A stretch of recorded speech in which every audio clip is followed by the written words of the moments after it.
Let's challenge our limitations and promote our curiosity on education and so much more. This is the No Box Podcast with Dr. T. Hey, is this thing on? So, hello everyone, and welcome to the first episode of 2024 of the No Box Podcast. I'm really excited to welcome our very first guest of the year, Anna Mills. Anna is a AI professional and expert out there, helping make the world a better place through AI and through teaching and learning. So I want to welcome you, Anna, to today's podcast and just, again, say thank you for agreeing to be on the podcast, and also thank you for also being part of a forum we hosted last year where you provided some great information and insights to our team here on campus. So welcome, Anna. And maybe to get started, just let us know a little bit about yourself and your journey to get here, and then we'll jump into some questions for the audience. Awesome. Well, thank you so much for having me. I'm very excited. So I am a community college writing instructor, 18 years of that in the San Francisco Bay Area. And I got into this because I had joined the open educational resources world. I had written a writing textbook, How Arguments Work, that I collaborated with other instructors, and it's been used at over 65 colleges. And I just fell in love with that world of collaboration and curriculum design. And but I grew up in Silicon Valley, and there's a techie side of me. My dad's an engineer. So when I found out about what AI could do back in May of 2022, way before ChatGPT, I kind of realized this was a really big deal for the teaching of writing, and that writing teachers would have to grapple with it, and that there were many risks and possibilities. So I dove into educating myself on that and trying to contribute to like a larger discussion among teachers by starting a resource list for the Writing Across the Curriculum Clearinghouse. And that really took off in the fall of 2022. And then obviously with ChatGPT, a lot more people were concerned and excited. And so I started doing a lot of faculty workshops. I got on a task force on the teaching of writing as it relates to AI. And I've been writing articles about it. And so, I just feel really fortunate to be in this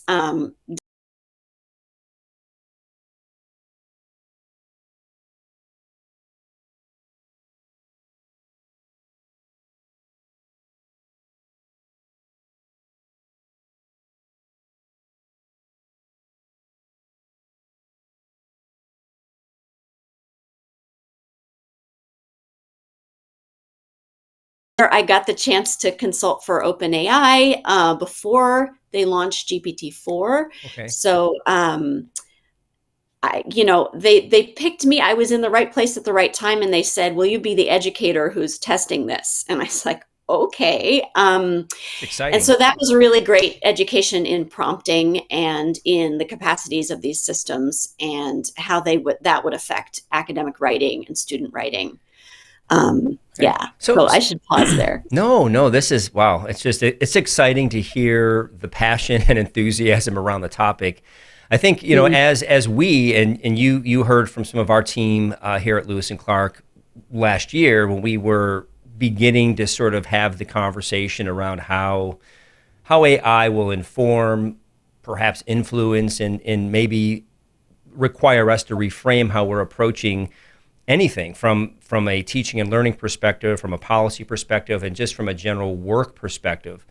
So in all of this experience that you've had, and really diving in, I guess you could say, into the deep end of AI pretty early on, what are some things you're hearing or seeing or noticing within the environment that still worry you a bit as an AI leader? So what's worrying you? And then perhaps the next level of that, I'll throw it out now, is what are some ideas you have in addressing some of those worries? Interesting. Yeah. Well, one worry I have is that we kind of have a polarized discourse about AI. And I've really been pushing back against the idea that you have to be in the embrace or ban camp, and that you're either critical of AI or you're just open arms, AI everywhere, AI everything. Um, and I think the danger is that we don't kind of embrace our own power as educators in this discussion about where AI is going in society in the future, how it should be regulated, how we should use it in education, what are the guardrails, what are the limits, where is it useful, where could it get in the way, where is it worth the money. And so I think that you know there's been a lot said about ethics in AI and concerns, and ways that it could be regulated or ways that it could be done better. And there's also, so much of a growing sense that, like, this is the future. Students will be interacting with this in the workplace. They've got to learn it now. We've got to accept that this is the reality. Let's embrace it because we can't fight it. And I want to find a way that we can kind of you take our power as educators and say, yes, let's be pragmatic. This is something we've got to teach students about because they will be working with it, and they already are. And it's also, it's also something that we've got to look at critically. And in order to work with it, anybody has to understand its limitations and its risks and the choices that we make around it. So I think finding that space where we can be both pragmatic and excited about it, but also critical, is really crucial in everything we do, whether it's at the institutional level approaching it or at the instructor, Right. level of the instructor's decisions.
kind of the digital divide in I mean, even in education or just in general, from a societal point of view.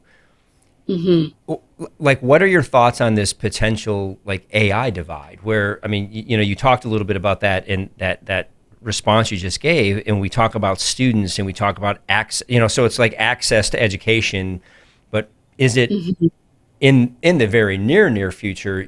In order to have a comprehensive educational experience and be informed, you need to see AI as a way to complement that work. So what if you have students that just don't have access to platforms of AI? I know there's some open source stuff out there, but mm-hmm. I'm interested in your sort of like perspective on that. I mean, have you heard that narrative out there?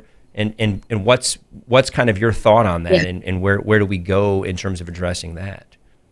Well, I think it's a really interesting question. Certainly, if we're asking students to use AI, everybody in the class should have access to the same level of AI for that learning activity.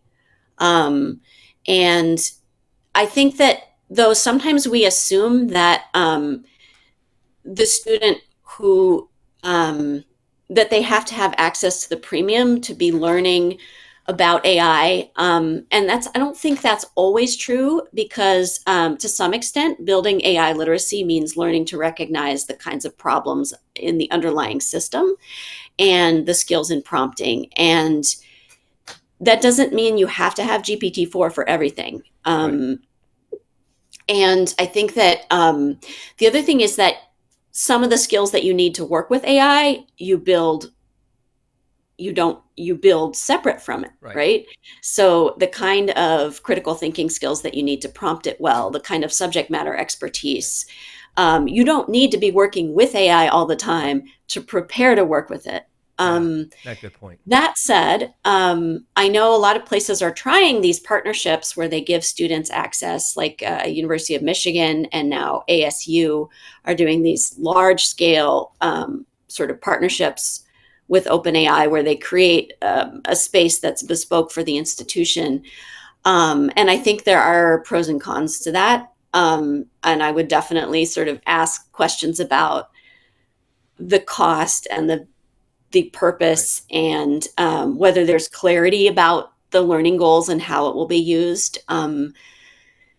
Because I think there are ways to teach about it with these open source systems and with some of the free systems, like you can get access to GPT-4 through Bing in a limited way for free. And, there are various systems that you can use for free. And the AI that we've got now is not the AI they'll be working with in 2 years in the workplace or in 4 years, right? So it's not about the specifics of the current system as much as it is about the higher level critical thinking, rhetorical skills, skepticism of AI systems in general, understanding that they're not sentient, understanding how you need to kind of iterate and responsively sort of push them. And so, I think those things to me are important in shaping that context around how important is it to give students access to this premium system. I even think, to your point on the partnerships that we're beginning to see out there. I think I alluded to this when you joined us on campus. Is we're I think at our February all team, we're going to kind of announce more formally now that we're going to take. I think we've got about 20 individuals on campus who are going to be part of. We don't know what we're going to call it yet. Maybe we'll ask AI what to call it. I don't know, but kind of a team that it looks like we're gonna go with Microsoft Copilot, and we're just gonna give everybody that access and just allow them to experiment. And then the expectation at the end of this sort of journey would be to present kind of the pluses and minuses, what you've learned, and how do you as a team feel AI in general, but particularly Microsoft Copilot, can complement the work that we're doing here at Lewis and Clark, both from a teaching and learning perspective, from a leadership perspective, from, hey, this could really help with my PowerPoint presentations. I have to do a lot of community PowerPoint presentations. I have the data, of course. I think you made a good point too, that we still have to have the skills, the ability, the critical thinking skills to say, hey, I'm going to frame the ask to AI and allow AI to sort of create the draft. But then I think the human touch, still becomes important, right? I mean, so we're looking at how do we shape policy? How do we shape kind of what the future of AI looks on our campus, and asking volunteers to say, would you be willing to be part of this team to help at least us get over this first hump, or take this first step, I should say. So, I mean, I would hope more and more of that is happening out there, and maybe there ends up being sort of these, thought, or I don't know what we'd call them, like thought groups, or there's a word for it. I'm losing it, but it's well, we sort of share. Practice, yeah. maybe? Yeah. Like, what are some best practices? What are some things we're doing on our campus? What are you doing on your campus? Oh, our faculty are approaching this. Oh, that's really interesting. Or, hey, we're using it for policy development, and this is how it's really helped us. And it's opened up time for my HR person to be more focused here, or now faculty can focus more on this, and they're not sort of, putting so much time into this part of their work. So, I mean, I'm really interested in sort of how it can complement the work. And I feel, with those skeptics, kind of back to that original or that previous question, is asking the question, well, do you not see a way in which this can complement? It's sort of like, if we need help getting somewhere, we plug in the address on the car and it gets us there, right? Or I'm just gonna go off the beaten path and find the destination myself. So in a lot of ways, we have technology around us, which is really to complement and support the work that we're trying to get done. So I mean, I don't want to reduce all of AI as, hey, if we just accept it as this complement, this sort of, no plug to Microsoft here, but the co-pilot idea is like, this is the technology that is supporting me in allowing to evolve and grow as part of this team that I'm on, whether it's in education or whether it's in sort of the business or private public sector. So I don't know. Yeah. And the nice thing about that is you're protecting the privacy of the data of your institution and of the faculty more than it would be in their own kind of in their own personal account. And I will say that that for instructor use, I do think it makes a big difference to have access to that GPT-4 system over the free system, in terms of what, that your understanding of what it's capable of, and the quality of what you're getting. So it makes a lot of sense for instructors to have access to that, because otherwise we get sort of misunderstandings of what it can really do if we're just using that free version. Another thing I say, like, to folks who are overwhelmed and not ready to engage, is that there are a lot of very sort of quick and easy ways. There really are. A lot of it is the mental barrier, I think, of feeling overwhelmed about trying something new, the cognitive load of that. But, kind of the surprising thing about the technology is that it's so very simple to interact with. Right. And that it's not technical, and that it's really possible to start in very small ways and get something out of it as a teacher. And then also, if you're going to teach about it, if you've experimented a little, one thing I've been doing that people have really responded to in faculty workshops is the idea of these micro lessons that we can introduce in 5 to 7 minutes with our students, just to teach sort of fundamental concepts of critical AI literacy, but in a really memorable, simple, accessible way. So it might be through, a 3-minute TikTok video, or it might be through one example of a chat session where ChatGPT gets something really, really wrong. It tells you there are 2 N's in a certain word and there's only one, right? And you remember that, oh, it really doesn't understand. Or you see the bias in a certain image generated by DALL-E or Stable Diffusion of, like, what does an Egyptian city look like? And it's something super stereotyped that's not reflective, right? And so things that you could remember that are very quick and very simple, accessible. There are a lot of ways to introduce that in class that doesn't take away from the main lesson. I like And that. there are Yeah. also some basic approaches to using it in class to support existing learning outcomes that don't require a lot of prep. Hmm. So that's something else I do in my workshops where we say, okay, ask it for examples of some core concept that you teach your students, and then how well did it do? Can you find where are its faults? Could the students identify the flaws in those examples? And so there's a way where you're doing critical AI literacy, you're doing prompting, and you're doing your existing learning outcomes without taking away from what you're already trying to teach.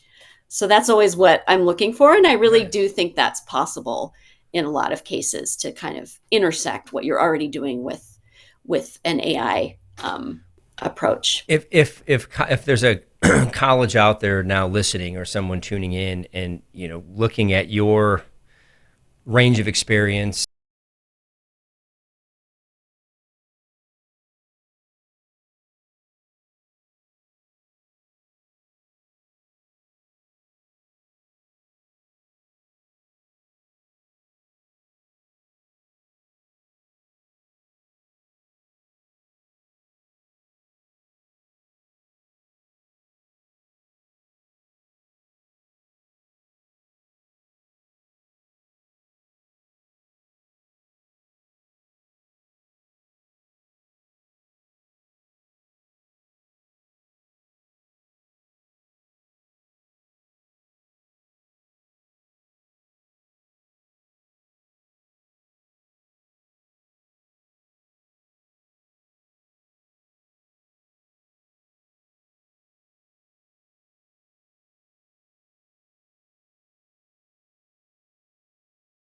Is that it's really powerful to plan for an iterative process of developing your policy. So you don't have to have all the answers right now, but you have a provisional policy, a plan for working with faculty, plan for teaching, integrating this into digital literacy in your institution, a plan for faculty development. You have some space to continue to revise that, to bring in faculty, to bring in students, to bring in stakeholders across the institution, to be revisiting that and building on it.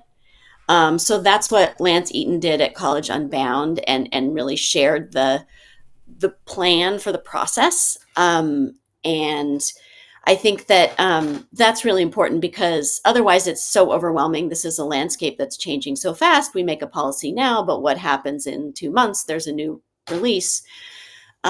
So I think just kind of a generous plan to keep working on it, and a sense of how that's going to unfold is one thing. Um, I mean, another thing would be, I mean, I guess the biggest message is don't be afraid of it, right? and don't think that it's not your space. So for administrators, for faculty, for Yeah. students, all you have to do is try it. Try it, right? And if it doesn't do what you want, tell it that. Right? And try a lot of different things and be bold with it and Hmm. curious. And I think that's how we learn. And that's, there's a space for ways it can be useful, and ways we can figure out what to do with it very rapidly if we're just kind of bold about it, about trying it. Um, so getting past the fear is very powerful. Let's see. Being intentional with it, right? Just Being intentional. right. Yeah. Don't feel like you have to suddenly say everything AI is great and we're on that. Um, but keeping that focus on the learning objectives, on listening to faculty, on supporting faculty, creating a space where faculty can learn and engage and have input into how it's used. I think is really like what's going to lead to meaningful use of AI, Okay. and meaningful teaching about it, rather than the. Um, I think there is a sense of a lot of pressure to be on the AI bandwagon, Yeah. um, and yes, we do need to engage with it. I think there is urgency, um, but we should feel like we can set the terms of that and look to what are the institution's values already around shared governance, maybe around faculty input into technology decision making. What groundwork is there around digital literacy? So sort of turning to the values of the institution to grapple with it and create some framework for coming up with a response that really comes out of the whole institution's values and input from faculty. Okay. Yeah. What about resources? If we were to kind of wrap the conversation up and just maybe end on what are a couple of just resources you could throw out there for folks to say, hey, listen, if you're beginning this journey, if you're on the deep end already with this journey, here are a couple of really good tools to have by your side besides AI. Besides the AI itself. that just are great sources of perspective, knowledge that will help along the way. Yeah. Well, definitely Lance Eaton's list of sample policies is great. I try to curate a resource list continuing for the Writing Across the Curriculum Clearinghouse. And I even created a little chat bot where you can sort of chat with the resource list. So it's not such a long, overwhelming list. And let's see. I think, are we out of time? But No. We have unlimited time. We can keep going, but I've really been interested in the policy side of it. Okay. Not from we need structure and it needs to be rigid, but I just feel as this evolves, and I think it goes back to your point on the ethical kind of component of AI and using it for the right things, and and we don't want it to get in the way of an employee being effective and efficient in their work, or perhaps we have somebody who isn't as effective or efficient in their work, and they look at AI as a way to supplement that so they are more efficient and effective, and then that sort of, in my opinion, begins to create some tension between the ability or the competency to do a job against, hey, I've got the job, I don't really know what I'm doing, but thank God for AI or thank God for Microsoft Copilot. Now I'm going to be able to show my supervisor that I'm really good at my work. And so I look at that through a lens of policy. And I'm saying that in a very general sense, but how can policy help guide administrators and colleges and organizations to still be vested in the human asset and look at the AI asset as just a complement and something that can help guide us. And so I'm going to take a harder look at Lance Eaton's sort of sample policies and also just begin to dig in a little bit more. And I'm really curious as to where and what this feedback might look like in 3 or 4 months from team members. Again, it's a dive into it and let them swim around for a while and let's see what that experience is like and how could that inform policies, practices, procedures, expectations around the culture of the organization. So I don't know. I mean, that's not real. There's no question in there. It's just that's sort of my lens or frame of reference on this. And then I think the supporting the faculty. I think you mentioned that too, and that faculty development and resources for faculty. But also how does that look for the rest of the campus, and how does that look just in general? So anyway, and then also for our students, you're making sure students have that access, and a lot of times there'll be a fee, right? There's colleges are notorious for fees, and is there going to be an AI fee? Hey, we're part of your experience includes access to XYZ AI platform, and it's $29.99, for the year. I've actually heard that from a few college presidents I've been talking with about how they're looking at policy and tuition and fees, and is AI now going to be part of that? It's just interesting. I think some of that's a bit premature now, but because there probably will be some free resources that are just as good, but I don't know. So, and it's also the equity in sort of AI and making sure that exists and that we're facilitating the culture forward, knowing that all of these things are out there, such as AI, that can complement and help us become better educators and better leaders, as long as we still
of, ways that you can, you can be misled by its seeming fluency or competency. And so like training to use it in the workplace means practice finding where it's plausible but wrong, or where it's fabricating data, or you've asked it to look at the spreadsheet and analyze it, and it's sort of referring to things that aren't there, right? Like, but it sounds like a good analysis. So there's that risk of like it seeming more like magic, and then it turns out later there are these problems. But that's also where the value of the human comes in, and where the human expertise is important, and we feel that we have something to bring, and that we're leading rather than following the AI.